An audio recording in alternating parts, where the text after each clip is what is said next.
সুপ্রিয় শিক্ষার্থী বন্ধু, তোমরা কেমন আছো? আশা করি তোমরা সবাই ভালোই আছো। আমিও তোমাদের ভালো আছি। আমি সঙ্গীতা হালদার, কাজী আব্দুল মাজেদ একাডেমি সহকারী শিক্ষক, পাংশা রাজবাড়ি অনলাইন স্কুল থেকে তোমাদের প্রত্যেকেই সুস্বাগতম। আজকে আমি তোমাদের অষ্টম শ্রেণীর গণিত বই থেকে দশম অধ্যায় পড়াবো। ঠিক আছে শিক্ষার্থী বন্ধুরা, তোমরা ঠিকই তার আগে ক্লাসটা শেয়ার করে দাও যাতে সবাই একসঙ্গে দেখতে পায়। আর রাজবাড়ি তো RCN কেবল নেটওয়ার্কে দেখাচ্ছে, তোমরা পরেও দেখতে পাবে। ঠিক আছে শিক্ষার্থী বন্ধুরা, ওকে, তাহলে আমরা চলো ক্লাসে চলে যাই। দেখো তো শিক্ষার্থী বন্ধু, আমার হাতে এটা কি আছে? একটা চুড়ি না? এই চুড়িটার আকার কেমন বলো? এটা কি? ঠিকই তুমি বলতে পারছো, এটার আকার হচ্ছে বৃত্তের মতো। তারপর দেখো আমার হাতে আরও একটা প্লেট আছে, এটারও আকারটা কেমন কেমন বৃত্তের মতো, তাই না? সবই বৃত্তের মতো। তারপর দেখো আরও একটা ঘড়ি আছে, এই ঘড়ির মাঝখানে যে এটা কেমন দেখতে, এটা হচ্ছে বৃত্তের মতো। তাহলে তোমরা ঠিকই বুঝতে পারছো আজকে আমরা কি পড়াবো। দশম অধ্যায়ে তোমরা সবাই লিখে নাও একটু। আজকে আমরা পড়াবো হচ্ছে বৃত্ত। ঠিক আছে শিক্ষার্থী বন্ধুরা, কি পড়াবো? দশম অধ্যায়ের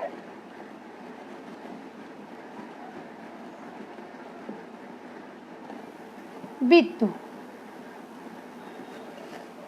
আজকে এই পাঠ শেষে শিক্ষার্থী বন্ধুরা তোমরা কি শিখতে পারবে, বৃত্ত কি তা তোমরা বলতে পারবে, বৃত্তের বিভিন্ন অংশ তোমরা চিহ্নিত করতে পারবে, আর বৃত্ত সংক্রান্ত তোমাদের উপপাদ্য দশম অধ্যায়ের 1 ওটা তোমরা প্রমাণ করতে পারবে। ঠিক আছে শিক্ষার্থী বন্ধুরা, তাহলে চলো আমরা পড়ার ইসে চলে যাই।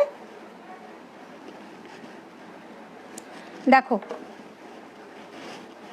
একটা নির্দিষ্ট একটা বিন্দুকে কেন্দ্র করে আর একটা বিন্দু, এই যে একটা একই সমতলে অবস্থিত চতুর্দিকে ঘুরলে যে আবদ্ধ বক্ররেখাটা তৈরি হয়, এটাই হচ্ছে বৃত্ত, তাই না?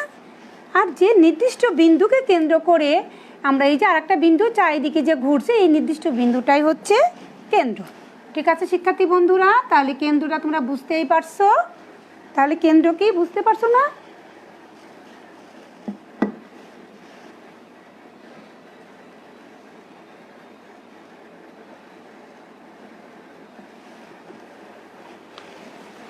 তাহলে এই যে নির্দিষ্ট বিন্দুকে কেন্দ্র করে যে চতুর্দিকে আর একটা বিন্দু ঘুরছে, দেখছো?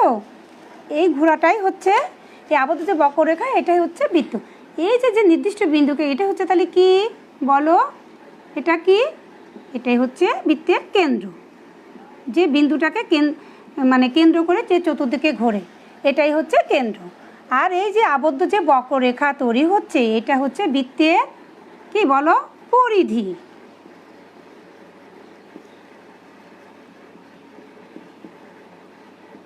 ঠিক আছে শিক্ষার্থী বন্ধু, আর বৃত্তের কেন্দ্র থেকে এর পরিধি পর্যন্ত দূরত্বকে বলে ব্যাসার্ধ। তাহলে বৃত্তের কেন্দ্র থেকে পরিধি পর্যন্ত, তাহলে এইটা কি হবে? ব্যাসার্ধ। ঠিক আছে শিক্ষার্থী বন্ধু, আর বৃত্তের এই পরিধির এক বিন্দু থেকে আর এক বিন্দুর পর্যন্ত দূরত্বকে বলে জ্যা। তাহলে এটার নাম কি বলো? জ্যা। এখন আর যে কেন্দ্র দিয়ে যায়, ধরো এই কেন্দ্র দিয়ে যেটা যাবে সেটার নাম হচ্ছে ব্যাস। ব্যাস কি নাম? ব্যাস। তাহলে আমরা এটা হচ্ছে বৃত্তের কেন্দ্র দেখা যায় শিক্ষার্থী বন্ধু। দেখো তাহলে আমরা কি শিখলাম, সেই লাঠিটা তো আচ্ছা। তাহলে বৃত্তের কেন্দ্র শিখলাম, এটা হচ্ছে এর পরিধি। আর এই যে বৃত্তের কেন্দ্র থেকে পরিধির যে কোনো একটা বিন্দু পর্যন্ত দূরত্ব হচ্ছে ব্যাসার্ধ। বৃত্তের পরিধির যে কোনো দুটি বিন্দুর সংযোগ রেখাংশ হচ্ছে জ্যা, আর ব্যাস হচ্ছে যেটা এর কেন্দ্র দিয়ে যাবে সেটাই হচ্ছে ব্যাস। তাহলে এগুলো আমরা শিখলাম। ঠিক আছে শিক্ষার্থী বন্ধু, এবার দেখো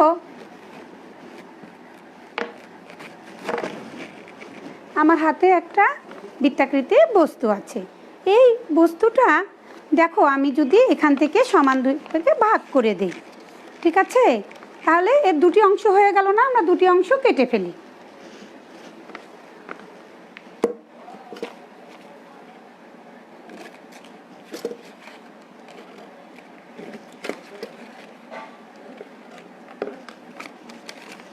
দেখো তো আমার হাতে এই যে বৃত্তটা দুটি অংশ হলো। এই যে এই বৃত্তের দুটি পরিধির উপর যে কোনো দুটি বিন্দুর সংযোজক রেখাংশ এই বৃত্তটিকে যে অংশকে ভাগ করছে এটাই হচ্ছে এর চাপ। তাহলে এখানে এই একটা চাপ, এই একটা চাপ, তাহলে এই উপরে যে বড় অংশটা থাকে সেটাকে বলে অধিচাপ, আর নিচে যে ছোট অংশটা থাকে এটাকে বলে উপচাপ। তাহলে তোমরা বুঝতে পারছো চাপটা কি।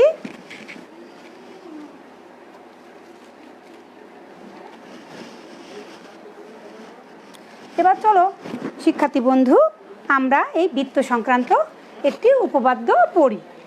তোমাদের বইয়েরই 10ম অধ্যায়ের উপপাদ্য, বৃত্ত সংক্রান্ত উপপাদ্য হচ্ছে 1, প্রমাণ করো যে বৃত্তের কেন্দ্র ও ব্যাস ভিন্ন কোনো জ্যায়ের মধ্যবিন্দু সংযোজক রেখাংশ ওই জ্যায়ের উপর লম্ব। দেখা যায় শিক্ষার্থী বন্ধুরা, দেখো শিক্ষার্থী বন্ধুরা তাহলে কি করব, আমরা একটা বৃত্ত এঁকে নিচ্ছি, তাই না? এই বৃত্তের কি বলছে, ব্যাস ভিন্ন কোনো জ্যা। তাহলে আমরা একটা জ্যা এঁকে নেই।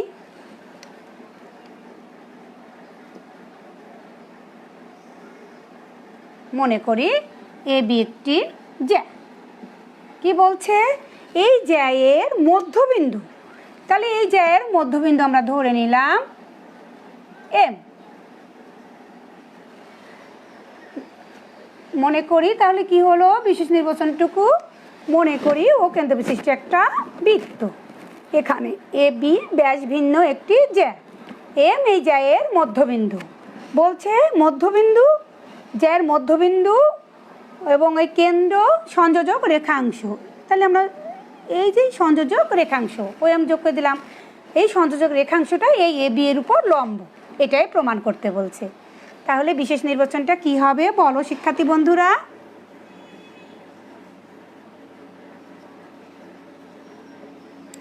বিশেষ নির্বাচন মনে করি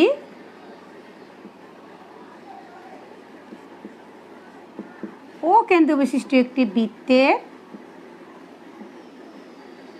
কেন্দ্র বিশিষ্ট একটি বৃত্তের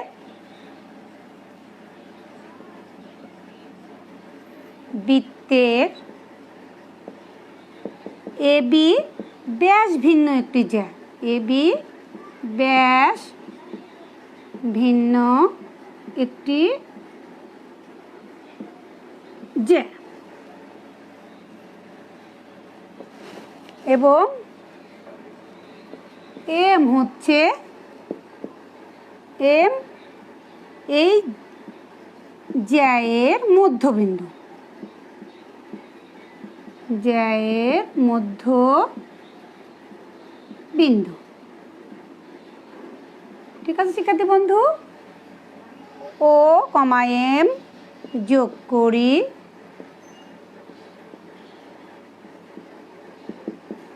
প্রমাণ করতে হবে যে,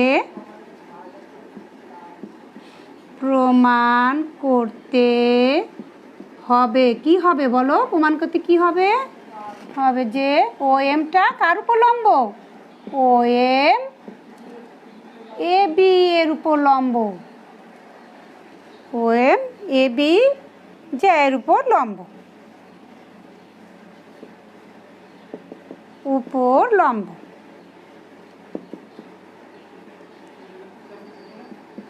ঠিক আছে শিক্ষার্থী বন্ধুরা, তাহলে তোমরা বিশেষ নির্বাচনটা তো তুলে নাও।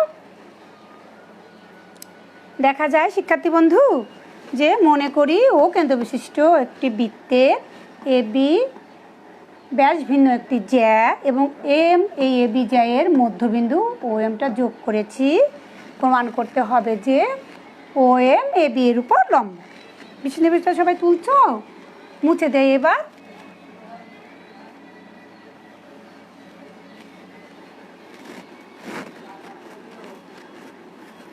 এবার আমরা অঙ্কন,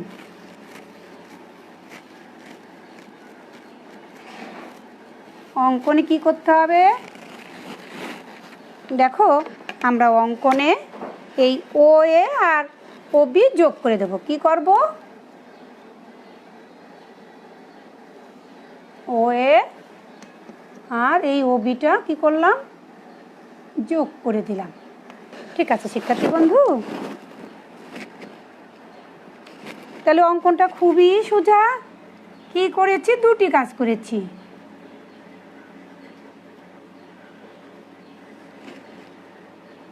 ও কমা এ এবং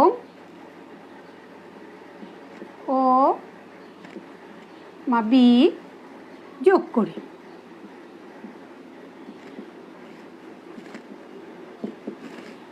এবার হচ্ছে প্রমাণ।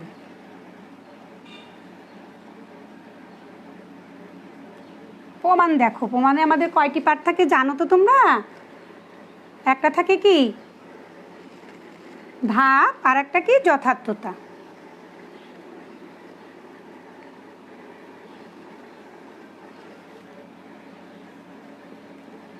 ধাপ আর এটা কি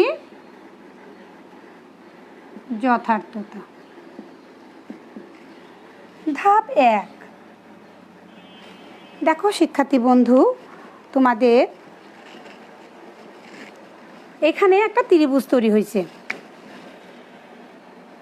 এই ত্রিভুজটার নাম কি তোমরা বলতে পারবে? দেখো এটা কি,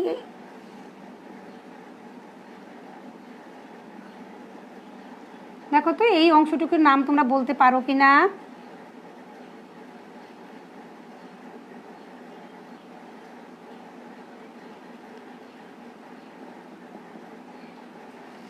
এই ত্রিভুজটার নাম কি বলো তো শিক্ষার্থী বন্ধু? ঠিকই বলতে পারছো, ও A M.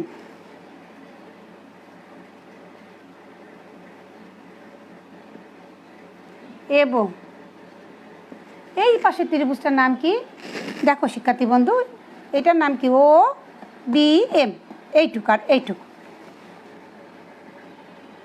O B M. এত এবং এত ত্রিভুজের মধ্যে বলো তো কি কি জিনিস সমান? কি কি বলো? মধ্যে দেখো ও এ সমান ও বি। কেন বলো তো? ও এ সমান ও বি, কারণ এরা কি বলো? একই বৃত্তের ব্যাসার্ধ। একটু আগে আমরা শিখেছি বৃত্তের কেন্দ্র থেকে পরিধি পর্যন্ত দূরত্বকে বলে ব্যাসার্ধ। একই বৃত্তের প্রত্যেকটা ব্যাসার্ধই সমান, যত বিন্দু থেকে উৎপন্ন হোক, তাহলে এরা একই বৃত্তের ব্যাসার্ধ বলে। একই বৃত্তের দেখা যায় শিক্ষার্থী বন্ধু ব্যাসার্ধ বলে। এরপর দেখো এ এম সমান হচ্ছে বি এম। বলো কেন সমান? দেখো এই যে এ এম সমান হচ্ছে বি এম, কারণ আমাদের বলেই দিছিল প্রশ্নে যে এমটা এই এ বি এর মধ্যবিন্দু। তাহলে কি লিখে দেব? এম এ বি এর মধ্যবিন্দু।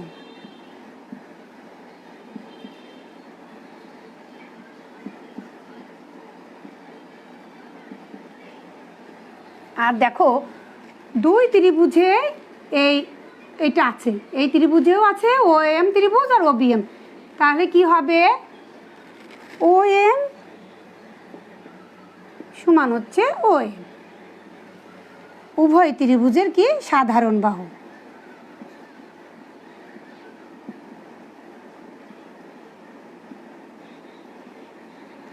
বুঝতে পারছো শিক্ষার্থী বন্ধু?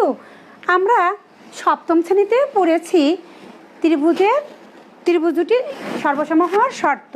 তোমাদের কি মনে আছে শিক্ষার্থী বন্ধু?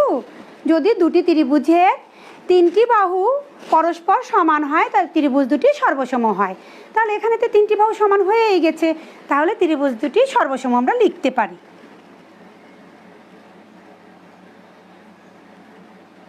ও A B সর্বসম O B M. আবার আমরা জানি শিক্ষার্থী বন্ধু, দুটি ত্রিভুজ যদি সর্বসম হয় তাহলে ওই ত্রিভুজের 3 বাহু এই ত্রিভুজের 3 বাহুর সমান, ওই ত্রিভুজের 3 কোণ ওই ত্রিভুজের 3 কোণের সমান। তাহলে দেখো শিক্ষার্থী বন্ধু, এই ত্রিভুজে এই কোণটা এই ত্রিভুজের এই কোণটা সমান। এই কোণের নাম কি? ও M A. O M A. আর এই কোণটার নাম কি বলো? ও এম বি।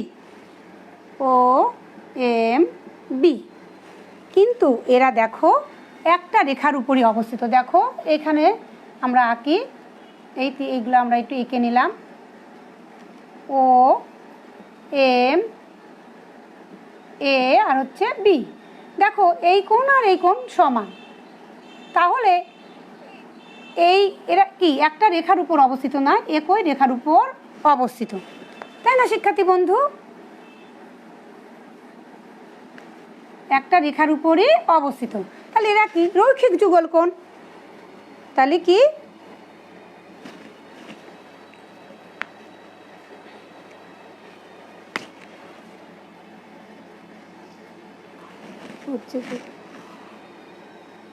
তাহলে কি ধাপ 2 হচ্ছে যেহেতু কোণদ্বয়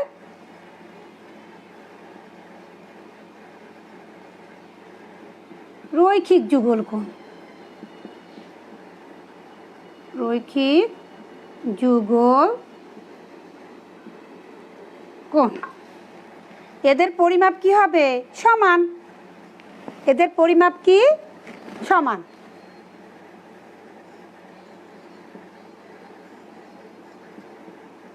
এদের পরিমাপ সমান। তাহলে এই কোণ সমান এই কোণ কি অত, এই কোণ সমান এই কোণ সমান কয় সমকোণ হবে? দেখো এইটা যদি দুটো সমান হয় একই সরলরেখার মধ্যে, আমরা জানি এক সরলকোণ সমান হলো 2 সমকোণ, তাহলে কি হবে? এটা সমান কয় সমকোণ লিখবো আমরা? ও এম বি এটা সমান হচ্ছে 1 সমকোণ।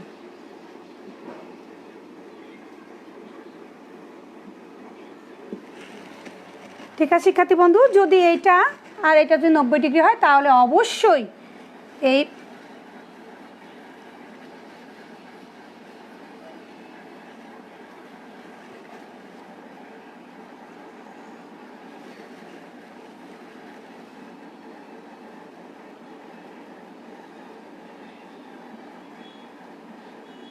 তাহলে এই ও এমটা কি?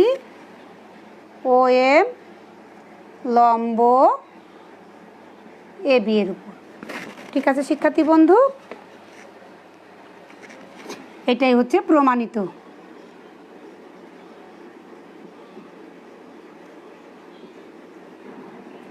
দেখা যাচ্ছে শিক্ষার্থী বন্ধু?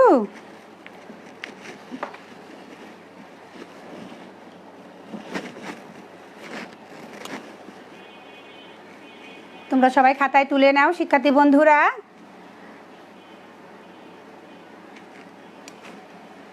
মুছে দেবো এখন।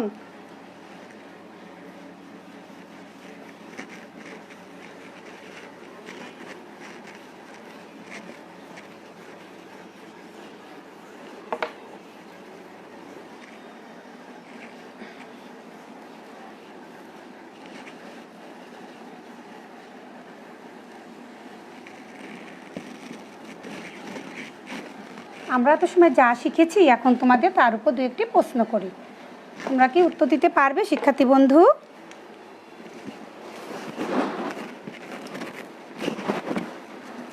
এই বৃত্তটার আমরা একটু নামটা চেঞ্জ করে দিয়ে তোমাদের ধরি।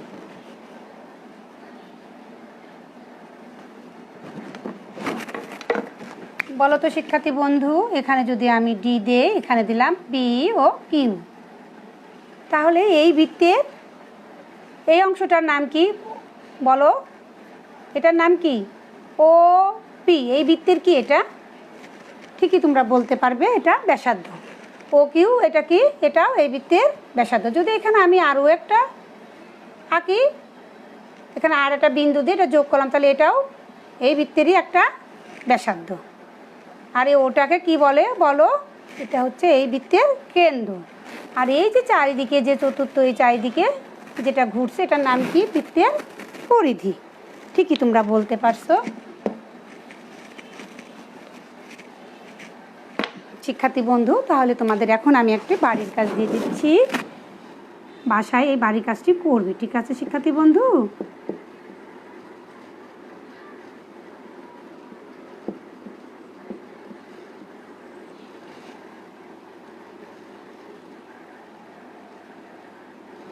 প্রমাণ করো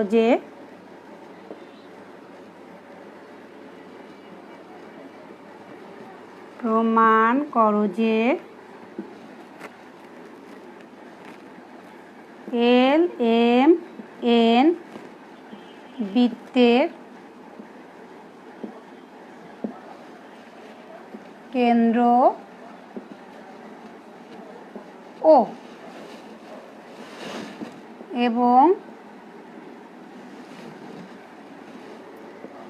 MN এই বৃত্তের ব্যাস ভিন্ন একটি জ্যা।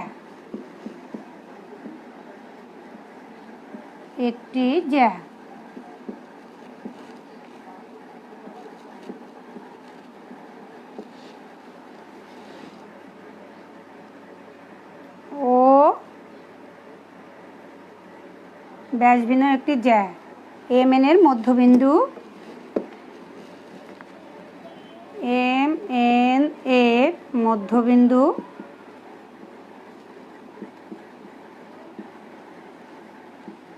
D হলে প্রমাণ করো যে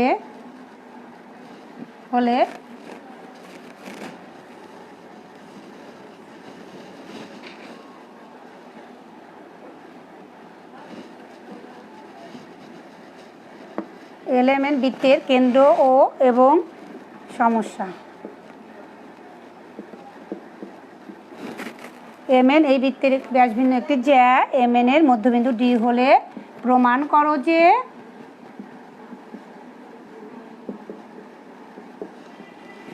OD লম্ব MN। সেম আমি যে উপপাদ্যটি শিখিয়েছি ঠিক সেই রকমই উপপাদ্য। তাহলে আমি আবার বলে দিচ্ছি সমস্যা বাড়ির কাজের। LMN বৃত্তের কেন্দ্র হচ্ছে ও এবং MN এই বৃত্তের ব্যাস ভিন্ন একটি জ্যা। MN এর মধ্যবিন্দু D হলে প্রমাণ করো যে OD লম্ব MN। ঠিক আছে শিক্ষার্থী বন্ধু, তোমরা সবাই তুলে নাও। তোমরা কি বাড়ির কাজগুলো করো শিক্ষার্থী বন্ধু? সুপ্রিয় শিক্ষার্থী বন্ধু, তোমরা এত সময় রাজবাড়ী অনলাইন স্কুলের সাথেই ছিলে।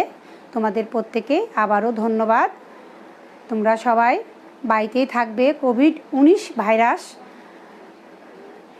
এই ভাইরাস আমাদের অনেকেরই অকালে মৃত্যুর দিকে নিয়ে যাচ্ছে। সুতরাং সেই জন্যই তোমরা স্বাস্থ্যবিধি মেনে চলবে। তোমরা কেউ ঘরের বাইরে হবে না, কিছুক্ষণ পর সাবান পানিতে হাত ধুবে। ঠিক আছে? ধন্যবাদ সবাইকে, আমার জন্য দোয়া করবে।